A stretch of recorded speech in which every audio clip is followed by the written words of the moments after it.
एक बार देवर्षि नारद बैकुंठ धाम गए। वहां उन्होंने भगवान विष्णु को नमन किया। नारद जी ने श्री हरि विष्णु जी से कहा, प्रभु, पृथ्वी पर अब आपका प्रभाव दिन ब दिन कम होता जा रहा है।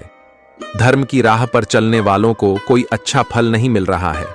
जो लोग पाप कर रहे हैं उनका भला हो रहा है। तब श्री हरि विष्णु जी ने कहा, ऐसा नहीं है देवर्षि, जो भी हो रहा है सब नियति के अनुरूप हो रहा है।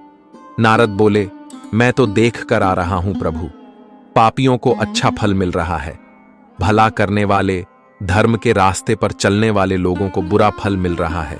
श्री हरि विष्णु जी ने नारद से कहा कि कोई एक ऐसी घटना बताओ। नारद ने कहा, अभी मैं एक जंगल से आ रहा हूं। वहां एक गाय दलदल में फंसी हुई थी और कोई उसे बचाने वाला नहीं था। तभी एक चोर उधर से गुजरा। गाय को फंसा देखकर भी वह नहीं रुका। वह उस पर पैर रखकर दल दल लांघकर वहां से निकल गया। आगे जाकर चोर को सोने की मुहरों से भरी एक थैली मिली। थोड़ी देर बाद वहां से एक वृद्ध साधु गुजरा। उसने उस गाय को बचाने की पूरी कोशिश की और उसने उस गाय को बचा लिया। लेकिन प्रभु, मैंने देखा कि गाय को दल दल से निकालने के बाद वह साधु आगे गया तो एक गहरी खाई में गिर गया। प्रभु, अब आप ही बताइए कि यहां कौन सा न्याय है।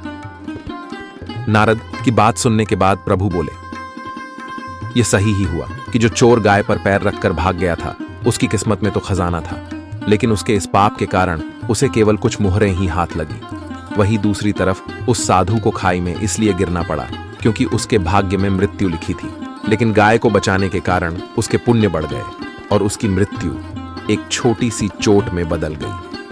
इंसान के कर्मों से उसका भाग्य तय होता है। तो दोस्तों, इस कहानी से हमें यह सीख मिलती है कि हमें जीवन में सद्कर्म करते रहना चाहिए और किसी का भी अहित नहीं करना चाहिए।